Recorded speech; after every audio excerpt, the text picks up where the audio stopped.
Salut tout le monde, c'est Melvin, j'espère que vous allez bien. Je vous retrouve aujourd'hui pour une nouvelle vidéo dans laquelle je vais pas vous raconter une, deux, trois, quatre ou même 5 histoires. Non, aujourd'hui mes amis, c'est un format que vous appréciez particulièrement sur la chaîne d'après ce que j'ai pu voir. C'est tout simplement vos histoires que je vais raconter aujourd'hui, il y en a 13, et vous allez voir, il y a de tout. Du paranormal, du réel, vraiment des situations bien angoissantes, donc je vous invite à rester jusqu'à la fin de la vidéo. Et si toi, qui me regarde actuellement, tu as vécu une histoire et que tu veux la partager, n'hésite pas à remplir le formulaire qu'il y a en description ou en lien épinglé. Dans ce formulaire, je vais te poser une ou deux questions sur ton histoire, sur où tu habites, parce que ça va me permettre de pouvoir venir vous rencontrer pour que ce soit vous qui racontiez vos histoires sur la chaîne. Et le premier tournage, il est prévu pour très bientôt, donc les premières vidéos arriveront, je dirais, vers septembre, octobre, novembre, donc plutôt vers la fin de l'année, mais ça prend un peu du temps à faire le montage, à faire les tournages, mais je pense que ça va vraiment être très cool à regarder, donc j'ai trop hâte de vous proposer ça. Et aussi, plus j'ai de gens qui remplissent ce formulaire, plus ça me permet de choisir, de me rendre dans plusieurs villes, donc n'hésitez pas à le remplir si jamais vous avez vécu une histoire d'horreur. Voilà, moi je vous propose de pas vous prendre plus de temps que ça, n'hésitez pas à venir me rejoindre sur Instagram, sur TikTok et tous les trucs. En attendant, éteignez la lumière de là où vous trouvez, prenez une petite boisson, installez-vous confortablement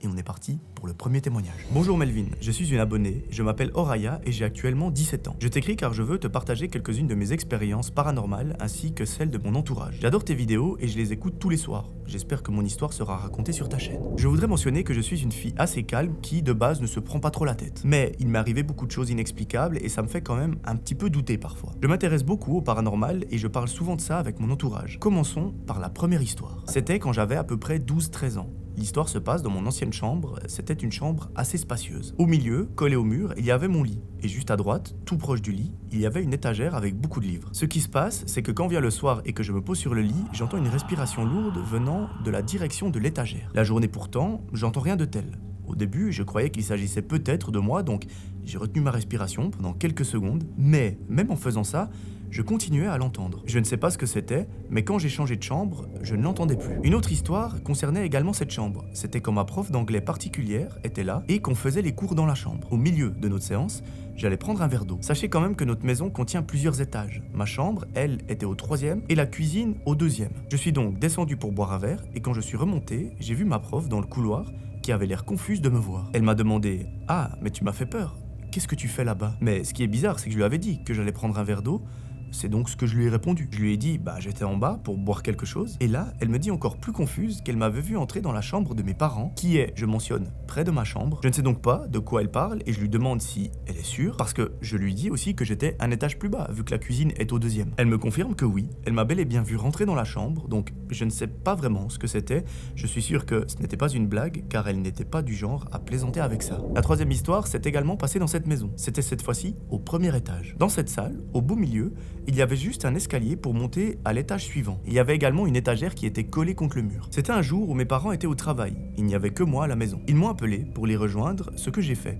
Et avant que je parte, tout était en place. Par contre, une fois revenu avec mes parents, on a vu que l'étagère s'était déplacée au milieu de la pièce afin de toucher l'escalier. Donc elle était à peu près à 1 mètre de sa place initiale. C'était une étagère assez lourde que je ne pouvais même pas déplacer toute seule. Mes parents m'ont donc naturellement interrogé par rapport à ça. Je leur ai dit que je n'avais rien fait et que je n'étais même pas là pour pouvoir la bouger. Et je leur ai aussi dit que bien avant que je parte, cette étagère, elle était à sa place. Sinon, je l'aurais vue. Bon, autant dire qu'on était tous confus. Au final, on n'a pas posé trop de questions et mes parents l'ont simplement remise à sa place. La 4e histoire concernait ma prof particulière d'anglais. Elle m'avait dit qu'avant, elle vivait avec sa tante dans une maison très vieille. Et que dans cette maison également, il se passait des trucs assez chelous, voire inexplicables. Tout d'abord, elle m'a raconté que lorsque son oncle est décédé, on l'a mis au salon pendant un jour. Le soir venu, ils ont mis la radio et tout à coup, celle-ci s'est arrêtée au milieu d'une chanson. Après quelques secondes, elle s'est remise en marche et la chanson préférée de son oncle est passée. Bien sûr, ça pourrait être une coïncidence, mais malheureusement, ce n'était pas la seule chose bizarre dans cette maison. Une autre fois, elle était dans sa maison, avec sa mère et sa tante. À l'étage, elle écoutait de la musique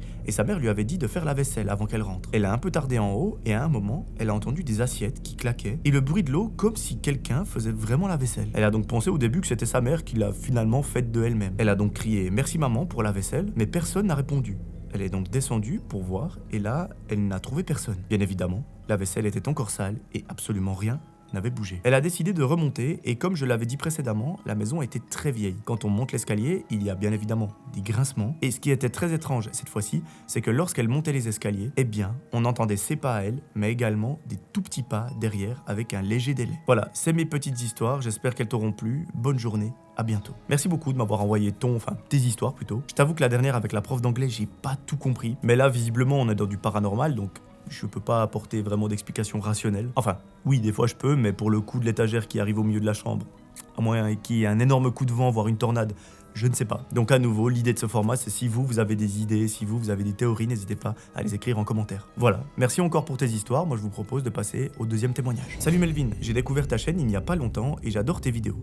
Merci beaucoup, c'est très gentil. Je me suis dit pourquoi pas envoyer ma propre histoire, espérons que tu la racontes ou pas. Mais en tout cas, sache que vraiment, tes vidéos, je les adore. Passons à mon histoire. Je ne sais pas trop si elle fait flipper, mais en tout cas, aujourd'hui j'en rigole et je souhaiterais rester anonyme. C'était il y a quelques années, durant mon stage au collège. J'avais demandé à faire un stage et ils ont accepté car je voulais découvrir le monde du travail un petit peu plus tôt que prévu. Je m'étais mis d'accord pour le faire avec une copine dans un nouveau magasin qui avait récemment ouvert dans ma ville et qui d'ailleurs n'était pas très grand. Je suis parti déposer ma convention et le gérant avait l'air très sympa. Il souriait beaucoup et il m'a rempli ma convention le jour J, ainsi que celle de ma copine, donc très efficace. Bien évidemment, j'étais très contente. Le seul problème, c'est qu'on va dire que ma ville est en deux parties, la partie haute et la partie basse. Ce sont deux parties qui étaient très éloignées et reliées par un pont, alors une petite navette a été mise en place, ce qui était très pratique pour les déplacements, car bien évidemment, tous les magasins se trouvaient dans la partie basse. Le lundi, je dois donc commencer mon stage. Chose à retenir, le gérant ne savait pas que j'habitais dans la partie haute de la ville. Le lundi arrive, nous sommes en hiver. Il fait encore nuit dehors et je rate malheureusement la première navette. Je suis donc en retard et même si je décide d'y aller à pied, je serai quand même en retard. Je le rappelle, à ce moment-là, je n'avais que 14 ans et on était en hiver, donc bien évidemment, il faisait nuit noire. J'ai alors appelé le magasin pour les prévenir que je prendrais la prochaine navette. Là, je n'ai même pas eu le temps de finir mon explication que le gérant m'a coupé sèchement la parole avant de me dire « Écoute, ce n'est même pas la peine de venir ». Il m'a dit ça d'un ton vraiment agacé. Ensuite, il m'a raccroché au nez et moi, j'étais vraiment choqué. Je suis rentré à la maison et j'ai donc rappelé en donnant le téléphone à ma maman. Elle a parlé à ma place et le gérant s'est montré un peu plus compréhensible cette fois et il m'a dit de venir demain. J'étais très contente et je me suis dit que je m'étais peut-être mal exprimé la première fois que j'ai appelé, alors je n'y ai plus pensé. Le lendemain, j'arrive donc à l'heure avec la navette au magasin et je me présente et le gérant n'était pas là. J'étais avec des employés qui étaient là, elles avaient l'air très sympas. Je garderai leur anonymat, mais vraiment, je tiens à souligner que c'était des amours. Et à ce moment-là, elle me présente un peu le fonctionnement du magasin. Elle me donne des petites tâches comme trier des légumes, etc. Et puis vient le moment où le gérant arrive. Pendant un instant, il me regarde de haut en bas et pour moi, c'était vraiment gênant. Ensuite, je lui dis bonjour, il me sourit pas, il me fait un grand sourire, puis il repart. Il faut savoir que lui, il était connu pour être très maniaque et très stressé. Je continue ma journée, qui se passe relativement bien, puis arrive l'après-midi, après la pause. Je reviens donc dans le magasin, et une employée de ce matin me demande de passer le balai. Mais tu sais, ce sont les longs et grands balais de magasin, je ne l'avais jamais fait avant, du coup, elle me montre comment faire. Je commence à nettoyer, et le gérant arrive, il me regarde de haut en bas, encore une fois, et il part chercher l'employé, et il lui demande devant moi: c'est comme ça qu'on passe le balai? Il lui dit d'un ton agacé et très méprisant. Je le regarde un peu gêné et l'employé lui répond que c'est elle qui m'a montré comment faire et que d'ailleurs je le faisais relativement bien. Mais lui, il n'était pas d'accord. Il me regarde et il me dit: c'est comme ça que tu passes le balai chez toi? De nouveau, il avait toujours son ton méprisant et il me prend le balai des mains avant de me dire de rentrer chez moi. Je le regarde parce que j'étais un peu choqué et donc je ne bouge pas. Je ne comprends pas et il me regarde, il me répète de rentrer chez moi et il dit également à mon ami de partir. Bon, je n'avais pas trop le choix, du coup, c'est ce que j'ai fait. J'ai prévenu ma mère car je ne savais pas si c'était encore moi la fautive et là, elle me dit que ce n'est pas une réaction normale. Malgré tout, je voulais quand même continuer mon stage car j'étais persuadé que c'était moi le problème et donc, le lendemain, j'y suis retourné. Cette journée-là, tout se passe bien comme si rien n'était arrivé la veille. Bon, je ne sais plus exactement ce que j'ai fait durant la journée, mais la seule chose dont je me souviens, c'est que le gérant n'était pas là. En fin d'après-midi, il est arrivé au magasin et là, chose bizarre, il s'est excusé pour son comportement. À la fin de la journée, je suis très contente, je me dis que le début de la semaine s'est mal passé, mais que maintenant, ça va. Et du coup, je rentre à la maison en étant confiante. Le lendemain, je retourne au stage et je fais des petites tâches comme d'habitude avec mon ami jusqu'à que le gérant me dise d'aller nettoyer l'arrière du magasin. Je t'explique un peu le plan. En fait, il y a un grand local dans lequel il y a toutes les réserves et également des chambres froides. Je nettoie donc l'arrière, on passe la serpillière et à ce moment-là, on était au fond du local. Lorsque, soudain, la lumière s'éteint. On lève la tête vers la porte et on voit le gérant qui entre. Il ne dit rien, mais il pousse des gémissements d'animaux et à ce moment-là, avec mon ami, on se regarde parce qu'on était complètement confus et soudainement, il se met à nous courir après. Bon, ma pote et moi, on se dit qu'il rigole avec nous, on est un petit peu effrayés et à un moment, je rigole un petit peu nerveusement et je vois qu'il s'arrête. Il sort du local et là, je regarde mon ami en mode what the fuck? Bon, l'ambiance à partir de ce moment-là, elle était un peu particulière. Plus tard, dans l'après-midi, je suis dans un rayon, toute seule, jusqu'à ce qu'il vienne vers moi avec un regard un petit peu fou et il me dit d'avancer. Moi, j'avance jusqu'au local où se trouve la chambre froide et là, il me dit d'entrer. Moi, vu que c'est mon chef, j'entre et quand je me retourne, il ferme la porte, mais lui n'est pas entré. Là, je commence vraiment à paniquer. Au début, je me suis dit que le mec était un petit peu bizarre, donc que probablement il allait m'ouvrir en mode c'est une blague, mais 5 minutes passent, 10 minutes passent, et personne n'est venu me chercher. Tout à coup, une des employées que j'appréciais beaucoup est venue chercher un produit qu'il manquait dans les rayons, et c'est là qu'elle m'a découvert. Elle était abasourdie, elle m'a dit « mais qu'est-ce que tu fais là ?» Et quand je lui ai raconté que c'était le gérant qui m'a enfermé ici, elle ne savait pas trop comment réagir, elle a simplement souri, un petit peu nerveusement, et elle m'a montré comment ouvrir la porte de l'intérieur. Le soir, je n'en parle à personne, parce que je suis vraiment perdue, confuse, angoissée, et je sais que ce comportement n'est pas normal. Mais bon, vu que j'étais jeune et qu'il nous faisait de temps en temps des petites blagues, j'ai mis ça sur le compte de l'humour. Bref, le vendredi, c'est le dernier jour. On arrive au magasin, et l'idée de la journée, c'était qu'on pose des questions au gérant. Avec mon ami, on va dans son bureau, et on se pose. Mon ami et moi, on commence à poser nos questions, lorsque tout à coup, il éteint toutes les lumières. On se regarde avec ma pote et il monte sur son bureau à quatre pattes et il commence à dire « je suis un fantôme ». Il continue à faire les mêmes gémissements et les bruits d'animaux qu'il a fait il y a quelques jours. Et là, je me dis que vraiment, ce mec est fou et qu'il faut qu'on parte de là. Tout à coup, il descend de son bureau, il part en direction du mur et il faut savoir qu'il a une cicatrice sur le front. À ce moment-là, il me regarde et il me dit « demande à l'employé, elle t'expliquera pourquoi j'ai cette cicatrice ». Il m'explique ensuite qu'il s'est tapé la tête contre le mur jusqu'à saigner. C'est pour ça qu'elle existe. Après cette phrase, il sort du bureau, il nous laisse complètement dans le noir et ma copine et moi, on se regarde. On sait pas quoi faire, puis il revient comme si de rien n'était. Bon, le moment de malaise absolu, je regarde ma pote, on fait genre que rien ne s'est passé et à la fin de la journée, le soir, lorsque je suis rentré à la maison, j'en ai parlé à personne, mais au bout de plusieurs jours, je ne pouvais plus garder ce secret en moi, donc j'ai décidé d'en parler. Un an plus tard, son magasin a fermé. Je ne connais pas les causes, est-ce que c'est une faillite, est-ce que c'est parce que le gérant était complètement fou? Voilà ma petite histoire, jusqu'à aujourd'hui, je sais pas quoi en penser, même quand j'y repense, ça n'a vraiment aucun sens. Si vous avez des théories, je suis preneuse. Alors c'est vrai que c'est pas ton histoire qui n'a pas vraiment de sens, c'est les agissements du patron, parce que quand vous vous mettez à quatre pattes, que vous commencez à aboyer et à dire que vous êtes un fantôme, je peux imaginer qu'il y a quelque chose qui n'est pas forcément très bien câblé. Donc malheureusement, la seule explication que j'ai, c'est que le gérant, malheureusement, il avait quelques problèmes. Peut-être c'est pas des problèmes, peut-être que c'est des délires chelous, mais pour moi, là, c'est vraiment des problèmes. Après, je suis pas spécialiste, mais quand on voit les agissements comme ça, surtout avec des gens qui ont 14 ans, c'est très bizarre. Est-ce que son magasin a fermé à cause de ça ? Je ne sais pas, mais en même temps, moi, il y a un truc dans ton histoire qui me fait dire que vous n'êtes pas les seuls avec qui il agissait comme ça, parce que quand tu es entré dans la chambre froide, qu'il a refermé la porte et que tu t'es retrouvé bloqué, le moment où l'employée t'a aperçu là-dedans et qu'elle t'a ouvert, lorsque tu lui as expliqué que c'était le patron qui t'a enfermé, elle a eu un petit sourire de coin, donc ça veut dire aussi qu'elle savait que ce mec était fou. L'essentiel, c'est que tu aies pu finir ton stage, alors ça t'a peut-être pas donné une très belle vision du monde professionnel, j'espère qu'aujourd'hui tout va mieux et que tu as pu sortir ces images, mais je t'assure, toutes les entreprises, tous les magasins ne sont pas comme ça.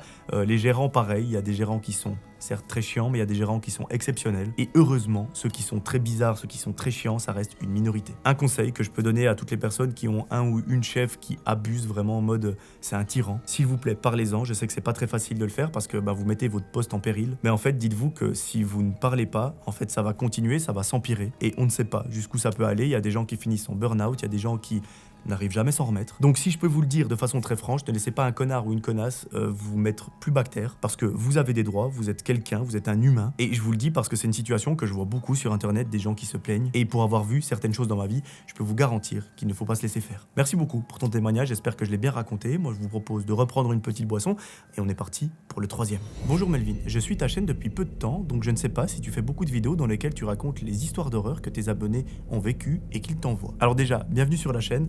Les histoires d'abonnés, je les fais de temps en temps sur la chaîne, je dirais que c'est une fois tous les 2 mois, quelque chose comme ça. J'aimerais bien augmenter à une vidéo par mois qui sont dédiées à vous, aux abonnés. Mais comme je l'ai dit en début de cette vidéo, j'aimerais bien aussi faire en sorte que ce soit vous qui veniez raconter vos histoires. Donc ça demande beaucoup d'organisation parce qu'il faut que je me déplace dans certaines villes, qu'on tourne, donc il faut du matériel, etc. Mais c'est un peu l'orientation que j'aimerais donner à ce format parce que là ça fait, je crois, 11 épisodes que c'est moi qui raconte. Donc non seulement pour vous rencontrer et vous donner la parole, j'aimerais bien que ce soit vous qui veniez en vidéo. Je tente ma chance quand même car j'ai vécu quelque chose de terrifiant et le fait de passer dans une de tes vidéos m'aiderait peut-être à comprendre ce qui s'est passé. Aujourd'hui, j'ai 19 ans et il y a quelques années maintenant, des choses étranges se sont produites. À l'époque, j'avais 14 ans. C'était à la fin du collège. Avec 2 copines, nous avons décidé de nous inscrire toutes les 3 dans un cours de boxe française afin qu'on puisse continuer de passer du temps ensemble malgré qu'on n'était plus dans la même classe. En début d'année, on fait quelques cours de boxe. Ils avaient lieu le vendredi soir de environ 20h à 22h30, si mes souvenirs sont bons. On se rend vite compte qu'on n'aime pas aller à la boxe, mais on voulait continuer à avoir notre moment ensemble le vendredi soir, alors on a décidé de faire croire à nos parents qu'on allait au cours de boxe, mais en réalité, on ne faisait pas ça. En fait, nos parents nous déposaient devant la salle et nous nous cachions directement derrière les bâtiments à proximité afin de pouvoir ressortir par la suite. Bon, personne ne s'inquiétait qu'on ne soit pas présente,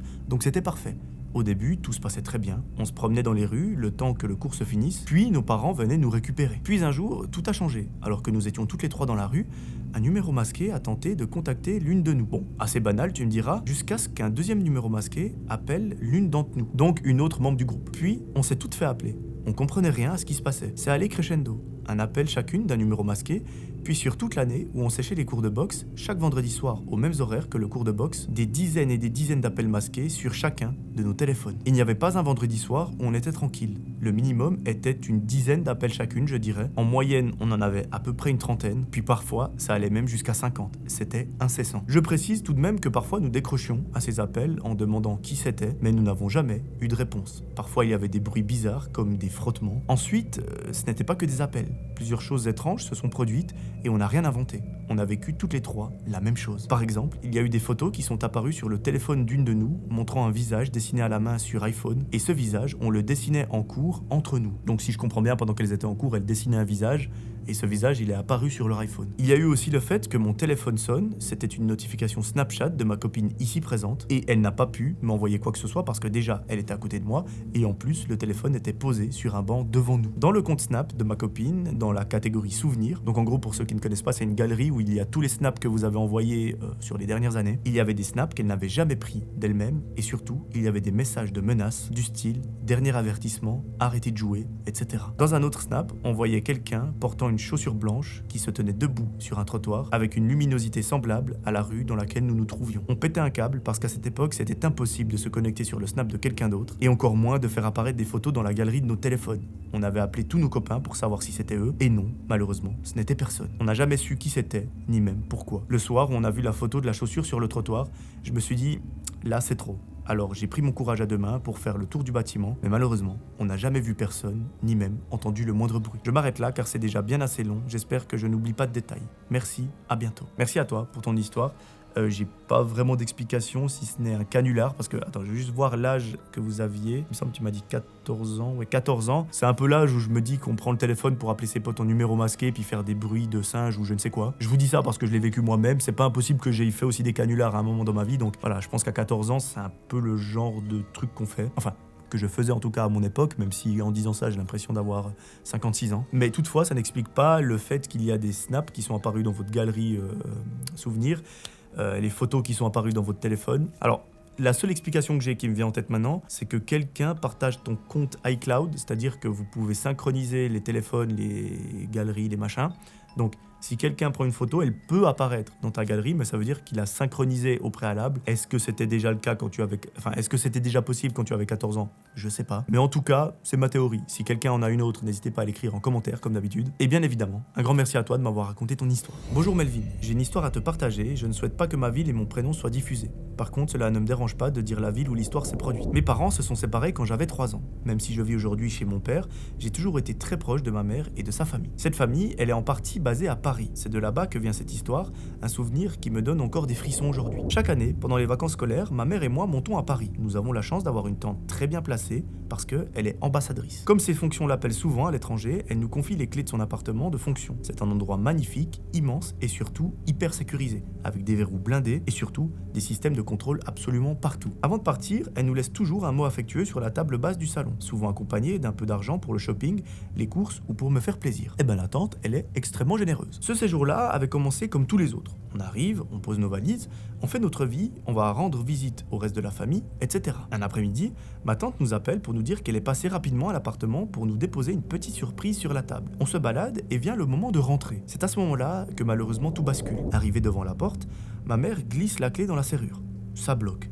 Elle essaye, une fois, 2 fois, 3 fois, rien à faire. La clé tourne dans le vide ou refuse de s'enclencher. On commence à trouver ça bizarre. Pensant que ma tante est peut-être revenue à l'improviste, on l'appelle. Elle nous répond qu'elle est déjà loin, en déplacement. On appelle la femme de ménage, personne non plus. On décide de descendre faire un tour pour laisser passer le temps, mais quand on revient un peu plus tard, la porte refuse toujours de s'ouvrir. Le stress commence donc à monter. Ma mère, prenant son courage à 2 mains, se colle à la fente de la porte et crie « Il y a quelqu'un ?» Derrière le bois blindé de la porte, c'est un silence absolu. Un silence très lourd, presque étouffant. On s'acharne sur la poignée et c'est comme si toutes les sécurités de la porte avaient été verrouillées de l'intérieur. Face à l'impuissance et à la nuit qui tombe, on abandonne. On part manger un morceau, le cœur serré, avant d'aller trouver refuge chez mon autre tante pour la nuit. Le lendemain matin, la femme de ménage nous appelle, inquiète. Elle nous propose de nous accompagner pour essayer d'entrer et récupérer nos affaires. Car, de notre côté, on refuse catégoriquement de remettre un pied là-dedans toute seule. Cette fois, la porte finit par s'ouvrir. En passant le pas de la porte, l'ambiance est glaciale. On inspecte le salon, l'argent sur la table a disparu, et pire encore, dans les deux chambres, nos valises ont été fouillées et laissées grandes ouvertes. Le choc est total. On ressent un dégoût immense en comprenant que quelqu'un a violé notre intimité, mais le plus terrifiant, c'est la prise de conscience. La veille, pendant que nous étions coincés sur le palier à appeler à l'aide, le voleur était probablement là, enfermé, avec nos affaires, à nous écouter de l'autre côté de la porte. Le mystère est resté entier pendant un mois, jusqu'à ce que l'enquête donne enfin des nouvelles. Le coupable ? Eh bien, on le connaît. C'est l'ouvrier qui s'occupait des travaux de la bibliothèque de l'appartement. Il avait profité de son accès pour faire un double clé de haute sécurité. Après avoir cambriolé l'appartement et nous avoir bloqué l'accès ce fameux soir, il avait pris la fuite et quitté le pays. Merci pour ton histoire. Je t'avoue que dans un appartement comme ça, il faut oser faire un double des clés parce que, en plus, tu m'as dit qu'elle était ambassadrice, donc forcément, il y a des sécurités, il y a peut-être même des gardes à quelque part. Donc, il faut quand même un sacré courage pour se dire je vais aller cambrioler un appartement là-dedans. Perso, je ne l'aurais jamais fait. Je ne sais pas comment ça se passe dans ce cas-là. J'imagine qu'il y a des assurances, j'imagine que voilà, il y a des choses qui seront remboursées. Mais ça peut aussi peut-être montrer une défaillance dans le protocole de sécurité parce que c'est quand même censé être un appartement protégé. Donc, si tu as des compléments, des choses que tu peux dire suite à tout ça, n'hésite pas à les mettre en commentaire parce que moi ça m'intéresse. Voilà, on passe à la 5e histoire. Salut Melvin, cette histoire se déroule à l'été 2017, dans un camping au sud de la France. À ce moment-là, j'avais 10 ans, et comme chaque été, je partais en vacances avec mon père dans un nouveau camping. Celui-ci était très vaste, et nous résidions dans une sorte d'immeuble au 3e étage, assez excentré du site principal où se concentraient les activités. Nous étions donc plutôt au calme, entourés de pins dont la hauteur donnait presque le vertige, le cadre était plutôt agréable, et les premières nuits se sont bien passées. Rien de bizarre, nous nous sentions à notre aise. Maintenant que le contexte est posé, venons-en à l'événement troublant de ce séjour, qui avait pourtant si bien commencé. La 4e nuit, cependant, reste et restera longtemps dans ma mémoire comme un souvenir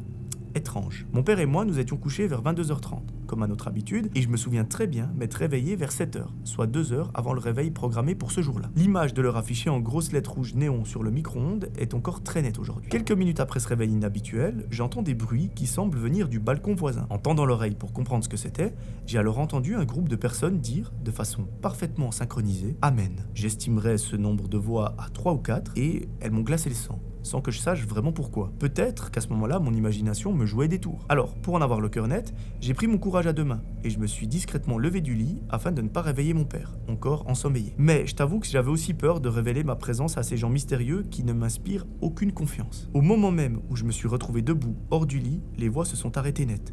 Je ne bougeais plus. Ma peur commençait à se manifester sérieusement. Mes mains étaient moites et mon cœur s'emballait. Je faisais très attention à mes gestes pour rester le plus immobile possible. Après quelques instants de silence total, j'ai décidé de retourner m'allonger en essayant de penser à autre chose pour me rendormir calmement. Mais au moment où j'ai commencé à imaginer des choses un petit peu plus rassurantes, j'ai à nouveau entendu la même expression rituelle, donc Amen, prononcée avec le même ton, la même intensité et le même rythme. Et ça, je me souviens l'avoir entendu de mes propres oreilles. Regagné par mon angoisse qui venait tout juste de s'estomper, j'ai eu envie d'aller voir de plus près ce qui se tramait à quelques mètres de notre chambre. Je me suis relevé et j'ai avancé vers la porte donnant sur le balcon qui était à ce moment-là occulté par des rideaux. Mais après avoir fait quelques pas moins discrets que la première fois, les voix se sont soudainement tues une nouvelle fois. Là, j'ai compris que quelque chose n'allait pas. Sur le moment, j'étais à deux doigts d'entrouvrir l'un des rideaux pour essayer d'apercevoir quelque chose, ce qui m'aurait peut-être apporté une réponse ou au moins un indice sur cette situation étrange. Mais à ce moment-là, j'ai perdu tout mon courage. Ce silence me paralysait et je suis aussitôt retourné au lit, aux côtés de mon père, que sa simple présence me rassurait. Je me suis pourtant senti très seul, puisqu'il dormait toujours et n'avait donc pas pu témoigner de ce qui venait de m'arriver. J'ai peu à peu retrouvé mon calme. Le son réconfortant des oiseaux, sûrement perchés sur la cime des pins,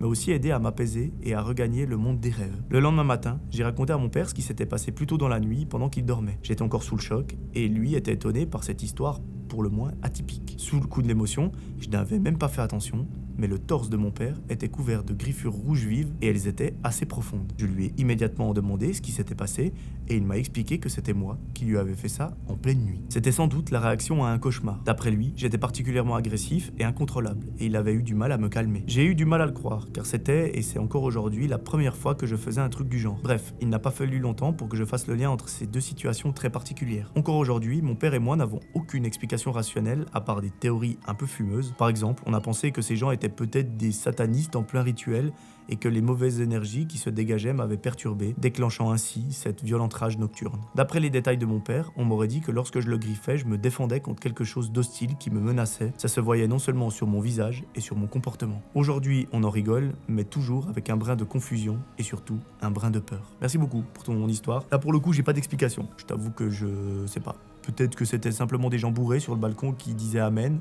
Je sais pas, c'est un peu la seule théorie que j'ai rationnelle. Je vais laisser la communauté trouver des explications dans les commentaires parce que j'ai tout simplement pas d'explication. Salut Melvin, j'espère que tu vas bien. Tout d'abord, avant de commencer cette histoire, je voulais juste te remercier pour tout ce que tu fais et le divertissement que tu proposes. Merci à toi, c'est très gentil. Ne change rien à ton contenu, c'est vraiment top. Pour la vidéo, est-ce que ce serait possible de modifier mon nom afin de préserver mon anonymat? Bien évidemment, ce sera fait. Alors sur ce, commençons. Je suis suisse et au moment des faits, j'avais environ 10 ans. J'habitais dans un petit village qui s'appelle Bramois, en Suisse, plus précisément en Valais. À côté de chez moi, il y avait une fille de mon âge avec qui je m'entendais très bien, donc on traînait souvent ensemble dans le village. Je t'ai envoyé une image en pièce jointe pour que tu comprennes mieux la suite. J'habitais avec ma maman dans un appartement entouré en bleu qui se situait dans un quartier de 6 immeubles identiques. À droite des immeubles, il y a un gros champ et au bout de celui-ci se trouvait une grande maison abandonnée entourée en rouge. C'était une vieille bâtisse construite dans les années 1900. Pas d'infos précises sur la date de construction. En 2009, cette maison brûle mystérieusement sans que personne en connaisse la raison. Avec mon ami, on voyait souvent cette maison en bordure de forêt. Elle était si proche,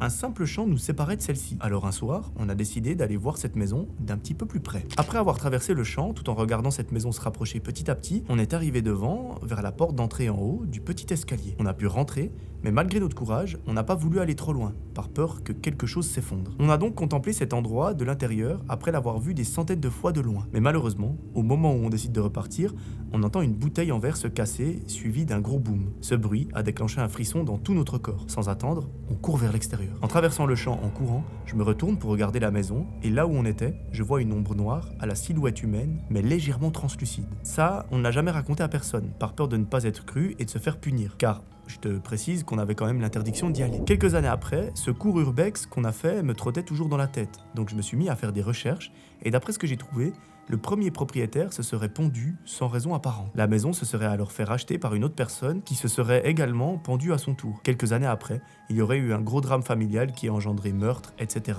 Enfin bref, que des trucs pas drôles. La maison a ensuite été abandonnée et 2 squatteurs seraient venus habiter dedans et au final, ils se seraient également ôté la vie. Le nom qui a été donné à cette bâtisse fait pour le moins frissonner, la maison des pendus. À ce jour, je n'ai pas d'explication rationnelle à ce qui s'est passé, mais peut-être que cette maison est bel et bien maudite et qu'elle est habitée par des esprits malsains venus par ces gens qui sont malheureusement décédés à l'intérieur. À l'heure où je raconte cette histoire, la maison a été rasée pour laisser la place à des immeubles modernes. La maison n'y est plus, mais les souvenirs, eux, restent. Merci d'avoir lu cette histoire, j'ai essayé de la raconter de la manière la plus précise qu'il soit. En pièce jointe, je te mets donc le plan du quartier avec le plan et la maison, et je te mets également quelques photos de la maison à mettre dans la vidéo. Merci beaucoup, et en espérant passer dans une de tes prochaines vidéos, histoire d'abonnés. Merci à toi de m'avoir raconté ton histoire. Je sais pas, à nouveau, je suis pas très fort, j'ai pas d'explication par rapport à ça. Effectivement, s'il y a eu tous ces événements très bizarres dans cette maison, on peut imaginer que certaines choses ne quittent pas forcément les lieux. C'est un peu la seule explication que j'ai. J'en ai une autre, mais c'est un petit peu le truc cliché où toi tu penses avoir vu une silhouette, en fait c'était simplement quelqu'un qui était dans le bâtiment pendant que vous étiez en train de le visiter. Et il a entendu des bruits, au moment où vous êtes sorti de la maison, lui il s'est rendu où il y avait les bruits, donc à la sortie de la maison aussi. Et c'est pour ça que tu as vu sa silhouette. C'est un peu la seule explication rationnelle que j'ai. Merci en tout cas de m'avoir raconté ton histoire et moi je vous propose de passer au prochain témoignage. Salut Melvin, je t'ai connu il y a à peu près un mois et j'adore ton contenu. J'aime beaucoup écouter tes vidéos en travaillant ou avant de dormir. Merci pour ton travail. Merci à toi de le regarder, c'est très gentil. Je souhaiterais te partager mon histoire paranormale, même si je ne sais pas si elle sera racontée, étant donné que le mystère n'a pas encore été élucidé. J'avais 11 ans quand ça s'est produit, j'habitais à Savenay, une petite ville entre Nantes et Saint-Nazaire. Mon père est gendarme, donc j'habitais dans une gendarmerie qui était fraîchement construite. C'est d'ailleurs très rare de voir des gendarmeries modernes. Ça a commencé lors de la période de Noël 2014. On a remonté les cartons de Noël de la cave pour pouvoir décorer. Dans ces cartons, il y avait ma peluche Papa Noël que ma grand-mère maternelle décédée l'année précédente m'avait offerte quand j'étais bébé. D'ailleurs, ma sœur et ma cousine ont la même peluche. J'avais donc gardé avec moi dans mon lit cette peluche pour la période de Noël. Je la considérais comme un doudou temporaire, donc je dormais avec. Fin décembre, en rentrant dans ma chambre, j'ai remarqué que ma peluche avait disparu. La plupart du temps, c'était ma mère qui faisait mon lit à cet âge. Donc j'ai naturellement demandé à ma mère si elle avait pris ma peluche pour la laver ou autre. Elle m'a répondu qu'elle n'y avait pas touché et elle m'a même dit qu'elle n'avait pas remarqué si la peluche était bel et bien là lorsqu'elle faisait le lit. J'ai demandé à ma sœur si elle me l'avait prise ou cachée, elle m'a envoyé bouler en me disant qu'elle n'avait pas de temps à perdre avec moi, et je dois te dire qu'on s'entendait pas franchement bien jusqu'à mes 15 ans, donc on s'évitait relativement souvent. Il me restait alors qu'à demander à mon père, même si je ne voyais pas pourquoi il m'aurait piqué ma peluche. J'avais quand même demandé et il m'avait répondu négativement. J'étais bien évidemment déçu. J'ai fouillé ma chambre et le tour de mon lit, et malheureusement, cette peluche était toujours introuvable. Passons.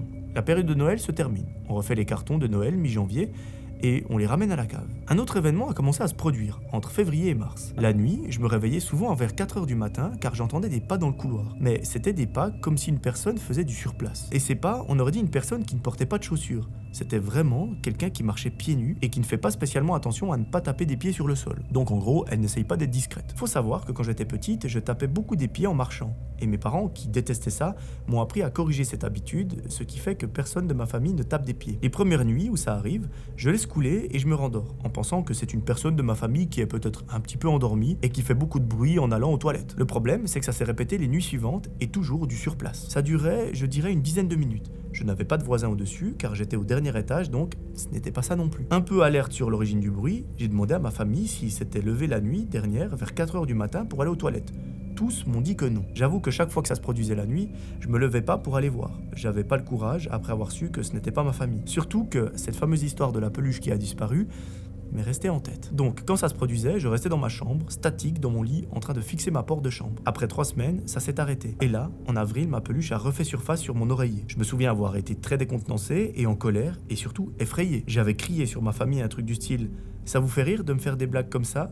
Ma peluche réapparaît donc par magie ?» Et eux, ils étaient aussi un peu en colère. Ils étaient en mode « Bah, on n'a pas touché à ta peluche. Parle sur un meilleur ton. » Comme ce n'était plus la période de Noël et que la peluche me rendait mal à l'aise, je l'avais mise au fond de mon placard. Ensuite, on a déménagé en 2015 pour habiter à Perpignan. Là-bas, je m'étais fait une très bonne amie et une fois, j'avais mangé chez elle et sa maman était là. Je me souviens vraiment pas comment on était venu à parler de paranormal, mais j'ai confié mon histoire. Et sa maman, qui est très pieuse, m'avait dit « Ça doit être l'esprit de ta grand-maman décédée qui a voulu rentrer en contact avec toi. » Car, pour le rappeler, c'était ma mamie qui m'avait acheté cette peluche et elle était morte l'année précédente des faits. Quand elle a dit ça, ça avait laissé un blanc. Mon amie, je m'en souviens, avait dit à sa mère d'arrêter avec ces histoires de fantômes. Et elle m'avait dit de ne pas écouter ces bêtises.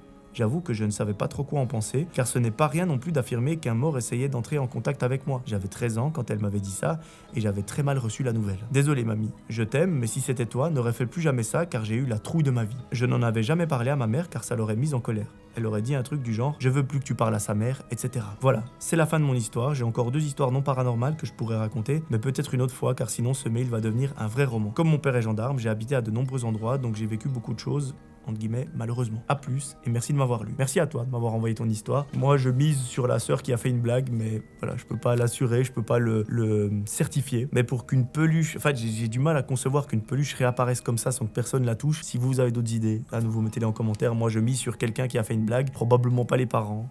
Peut-être ta sœur, peut-être un ami qui est venu une fois et qui l'a caché, enfin...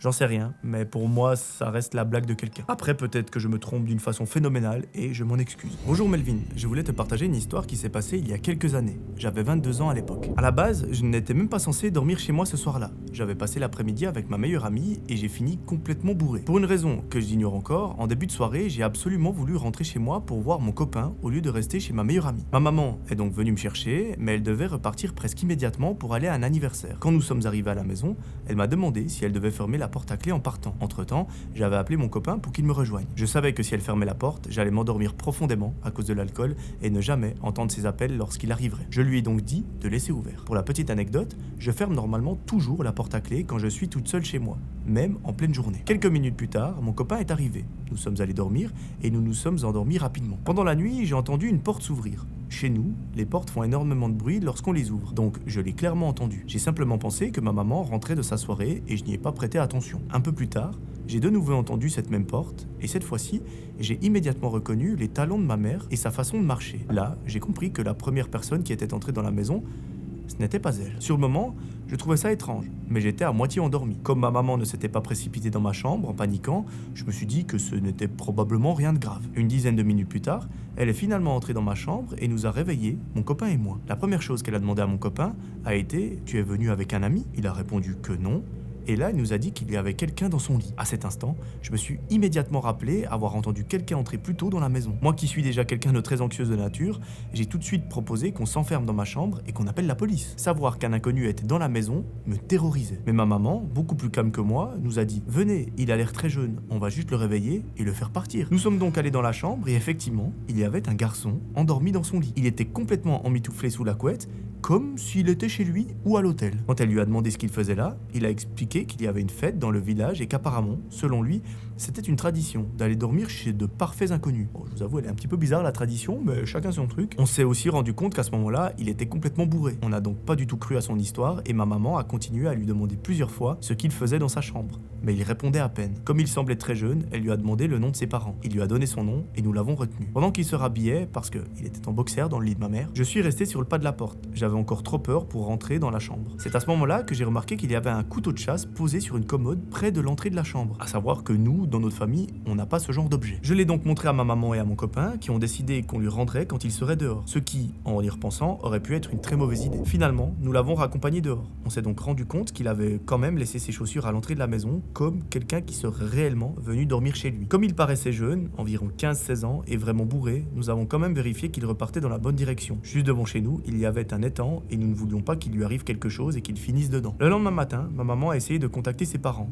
Grâce au nom qu'il nous avait donné, nous avons immédiatement reconnu le garçon sur les photos. Ma mère a contacté son père pour lui raconter ce qui s'était passé et au début, il ne l'a pas cru. Plus tard, sa mère est venue chez nous. Nous lui avons raconté toute l'histoire et décrit précisément le garçon. Elle nous a alors montré une photo et nous avons confirmé qu'il s'agissait bien de lui. C'est là qu'elle nous a expliqué qu'il souffrait de problèmes de somnambulisme. Quelques minutes plus tard, le garçon est lui-même venu présenter ses excuses. Nous lui avons simplement dit que tout s'était finalement bien terminé, mais qu'il fallait absolument faire attention, notamment à cause du fameux couteau de chasse que nous avons trouvé. Au final, le plus fou dans cette histoire, c'est de penser à ce qui aurait pu arriver. Lorsque quelqu'un entre chez nous, la première porte visible depuis la cuisine est celle de ma chambre. La chambre de ma maman est légèrement en retrait et moins évidente à trouver. Pourtant, d'après ce que j'ai entendu cette nuit-là, il a ouvert qu'une seule porte avant d'entrer directement dans sa chambre. Et surtout, il n'est jamais entré dans la mienne. Quand j'y repense, je me dis que nous avons eu énormément de chance. Parce que si cet inconnu était entré dans ma chambre au beau milieu de la nuit, alors que mon copain et moi dormions, et qu'il avait eu ce couteau sur lui, l'histoire aurait pu avoir une fin totalement différente. Je me demande également pourquoi il s'est retrouvé chez nous, alors que nous habitons dans une maison qui se situait dans une route en cul-de-sac et qui était bien loin de la fête en question. Je me demande s'il a fait toutes les maisons du village avant de trouver une porte qui s'ouvrait, ou s'il est juste venu chez nous et que par hasard, la porte était ouverte. Tout se termine bien, mais je trouve cette histoire intéressante et je voulais te la partager. Merci d'avoir pris le temps de me lire. Belle journée,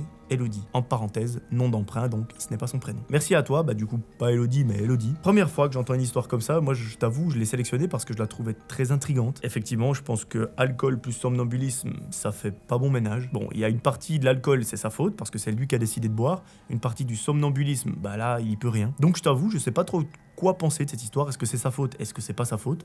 Aucune idée. Parce que là, on a vraiment deux choses complètement différentes. Alcool, somnambulisme, voilà, particulier. Après, qu'est-ce qu'il foutait avec un couteau de chasse? J'en ai pas la moindre idée. Si t'as des explications, si vous savez, mets-le dans les commentaires parce que je sais pas ce qu'il fout avec ça. Heureusement, toi et ton copain, vous allez bien, ta maman aussi, lui aussi, parce que il aurait pu lui arriver des choses. Tout est bien, qui finit bien, mais je t'avoue que l'histoire particulière. Bonjour Melvin, tout d'abord, merci pour tes histoires que j'écoute en rentrant ou en allant au travail. Ou même, parfois ça m'arrive de les écouter lorsque je suis posé dans mon lit et je dois te dire que j'apprécie vraiment beaucoup. Je m'appelle Emeline et j'ai actuellement 28 ans. Tu peux utiliser mon prénom sans souci. Mon histoire se déroule en 2017, lorsque j'avais 19 ans. Ma mamie, qui s'est toujours occupée de moi un peu comme une deuxième maman et que j'aimais énormément, se retrouve en soins palliatifs des suites d'un cancer du côlon. J'habitais à ce moment-là en Alsace avec ma mère et ma petite sœur de presque 2 ans et elle était domiciliée sur Paris avec mon père. Je lui rendais visite autant que possible. Un beau jour, je reçois un appel de mon père m'annonçant que son état se dégrade et que malheureusement, il ne lui reste plus beaucoup de temps à vivre. Ni une ni deux, je débarque sur Paris pour la voir. Son état était effectivement proche de la mort. Nous restons quelques heures à son chevet,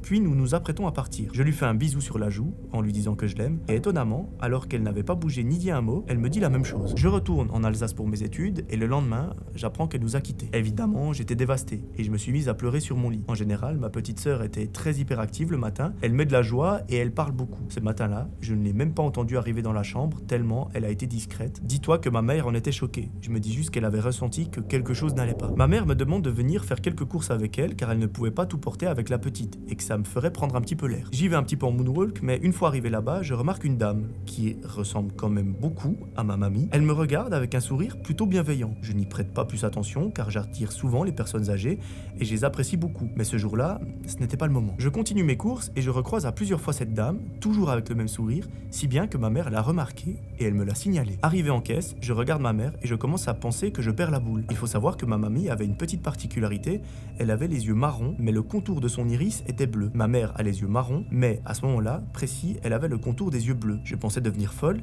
et j'ai voulu les prendre en photo. Mais rien. Pourtant, je suis sûr de ce que j'ai vu. Vient le jour de l'enterrement. Petit enterrement avec peu de gens, mais ça suffisait. En rentrant chez mon père, qui habite chez ma grand-mère, entre parenthèses, je pose mon sac à main sur une petite pile de linge plié. Elle détestait ça, et tout à coup, mon sac se mit à valdinguer sur mon lit. Je sais pas ce que ça veut dire valdinguer, je suis désolé, j'imagine c'est bouger. Alors qu'il était très lourd, donc ça peut pas être à cause du vent. Et il n'était pas sur quelque chose de bancal. Je n'ai pas de réponse à toutes ces situations. Si c'est des coïncidences, c'est quand même énorme, et si ça ne l'est pas, je prends tout cela comme un dernier au revoir. Merci à toi si tu as choisi mon histoire assez longue, et si tu as une hypothèse, je suis preneuse. Au plaisir de continuer à écouter tes super histoires. À très vite. Merci à toi de m'avoir raconté ton histoire. Désolé pour la perte de ta grand-maman.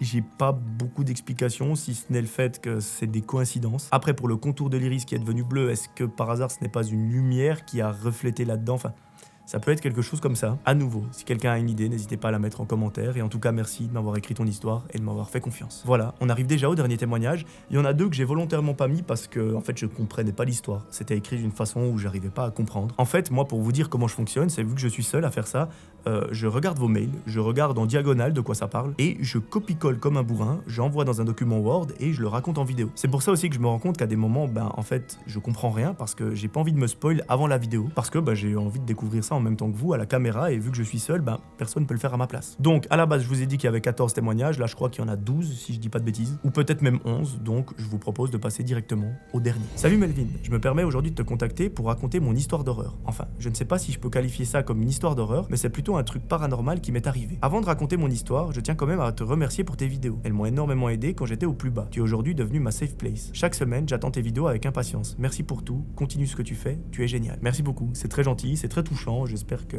les histoires te plairont toujours par la suite. Bon, revenons à mon histoire. Tu peux utiliser mon prénom, je m'appelle Andrea. J'ai 18 ans aujourd'hui, mais au moment des faits, j'en avais 14. C'était un été, au mois d'août. J'étais chez ma grand-maman en Roumanie pour un mois. Il ne m'était jamais vraiment rien arrivé avant cette histoire. J'adore aller là-bas, c'est un tout autre pays, bien différent de la France. Mais franchement, c'est tellement agréable d'y être. Il faut savoir que ma grand-maman habite à la campagne, dans un endroit complètement paumé, sur un terrain où il y a également le cousin de ma mère qui habite avec sa femme et ses enfants, sa mère et son père, puis ma grand-mère. Bref, je m'égare. C'était un soir comme un autre. J'étais dans mon lit, enfin plutôt dans le canapé-lit de ma grand-mère, et là je vais te donner une information très importante. Il est face à une porte vitrée. Du coup, un soir, je suis tranquillement dans le lit et je regarde ma série préférée. Pour les connaisseurs, je regardais la saison 4 de Stranger Things. Il devait être environ 2h du matin, alors j'ai décidé d'aller me coucher. Mais le sommeil ne venait pas. Impossible de m'endormir. Je me suis mise assise, je me tourne dans tous les sens, mais le sommeil, impossible de l'avoir. Alors, ce que je vais t'expliquer, je me souviens pas comment je l'ai remarqué, parce que c'était il y a longtemps et c'était un petit peu par hasard. À ce moment-là, je me souviens avoir fixé la porte. J'étais totalement lucide, je n'étais pas endormi, et il y avait une sorte de lumière blanche très claire qui est apparue derrière la porte. Je la voyais clairement depuis mon lit, et ça ne pouvait pas être la lumière de la cuisine, parce qu'elle était éteinte. Les lampadaires les plus proches étaient à une 50aine de mètres, donc il m'était impossible de comprendre d'où cela pouvait venir. À ce moment-là, Elvin, j'ai été prise d'une panique complètement folle. Comme si quelqu'un ou quelque chose me voulait du mal. J'étais incapable de bouger, le cœur battant à 1000 à l'heure. Je ne pouvais pas crier, comme si ma voix s'était complètement coupée et que mes cordes vocales aussi. La sueur perlait sur ma peau, et je te promets, Melvin, que c'était la pire sensation que j'ai pu ressentir de toute ma vie. Après plusieurs longues minutes à fixer cette chose, elle a complètement disparu. Il faut savoir que je suis une personne très croyante et que juste après avoir remarqué cette chose et ressenti tout ça, j'ai fait une prière. En ouvrant les yeux, elle avait disparu comme si de rien n'était. La panique était si grande que je suis allé réveiller ma grand-maman et j'ai littéralement fondu en larmes dans ses bras. Suite à ça, on a essayé de comprendre d'où cela pouvait venir, mais rien ne correspondait. Rien n'était possible. Depuis, je n'ai plus jamais dormi dans ce canapé-lit par peur que cela se reproduise. Plus tard, quelques années après même, j'ai discuté avec mon copain et il m'a exposé l'idée d'une boule de foudre ou quelque chose comme ça. Alors je ne sais pas ce que c'est une boule de foudre, je sais pas. Mais même ça, c'était impossible. Il n'y avait pas eu d'orage de tout le séjour, à part les 3 derniers jours. Pour l'instant, je n'ai aucune hypothèse rationnelle. Si quelqu'un en a ou si quelqu'un trouve une explication, je suis preneuse parce que même aujourd'hui, je ne comprends pas ce qui est arrivé. Merci Melvin de m'avoir lu et surtout merci à tes abonnés de m'écouter si je passe dans une vidéo. Alors merci à toi, je vais juste faire un truc, je vais aller voir sur internet ce que c'est une boule de foudre. Ah oui, je vois. Oui, j'avais déjà vu. Alors attendez, on va voir l'explication Wikipédia. La foudre en boule, ou foudre globulaire, est un phénomène météorologique rare. Il s'agit d'une sphère lumineuse d'une vingtaine de centimètres de diamètre qui apparaît au cours d'un orage. Ok, ouais, j'ai vu ce que j'avais déjà vu un truc sur ça. Après que ça se passe dans une maison, je sais pas si c'est possible. Pour moi, c'est à l'extérieur que ça se passe, mais après, il y a quelque chose qui me vient en tête. Il y a des gens qui font des paralysies du sommeil dans laquelle ils voient des ombres bizarres dans la chambre. Peut-être que toi, tu as fait une sorte de paralysie du sommeil, mais que ce n'était pas une ombre et une lumière. C'est un peu la seule explication que j'ai comme ça. Ou alors, je sais pas combien de temps ça a duré, je sais plus si tu l'as précisé, mais c'est peut-être une voiture qui est passée, ça a réfléchi dans un miroir, enfin, quelque chose comme ça, je sais pas. J'ai pas d'autres explications, donc si quelqu'un en a une, mettez-la en commentaire. En tout cas, merci beaucoup de m'avoir raconté ton histoire, j'espère que je l'ai bien raconté. Et merci à toutes les personnes, d'ailleurs, qui ont raconté leurs histoires. Merci à vous d'avoir regardé cette vidéo. J'ai trop hâte de vous proposer ce nouveau format. Ces temps, il y a pas mal de changements sur la chaîne, vous voyez, au niveau des miniatures, au niveau des histoires Reddit, etc. Ça fait un bien fou, je vous avoue que je revis depuis quelques temps, et vraiment, je serai... au max, je pense, quand il y aura ces histoires d'abonnés qui sortiront. Donc là où vous viendrez les raconter en vidéo, ça va être exceptionnel. Et ça va aussi faire en sorte que je sorte de ma chambre, que je vous rencontre, qu'on discute comme des humains, parce que là, je parle à une caméra. Bon, il y a un prompteur que j'utilise pas, mais... Voilà, donc j'ai trop hâte. Pour moi, il est temps de partir en vacances. Je vais partir 2 petites semaines, mais ne vous inquiétez pas, il y aura des vidéos qui sont prévues. J'essaierai de vous partager des stories, ça va faire du bien. Ça fait un moment que j'ai pas fait de pause. Mais vous, ne vous inquiétez pas, vous n'y verrez que du feu. C'est la magie de YouTube, on est content. Et n'oubliez pas de remplir le formulaire qui est en description si vous avez une histoire à raconter, comme ça, peut-être que vous passerez sur la chaîne. Et voilà, moi je vous propose de vous retrouver très vite pour une nouvelle vidéo. D'ici là, j'aimerais que vous preniez soin de vous. C'était Melvin, ciao tout le monde.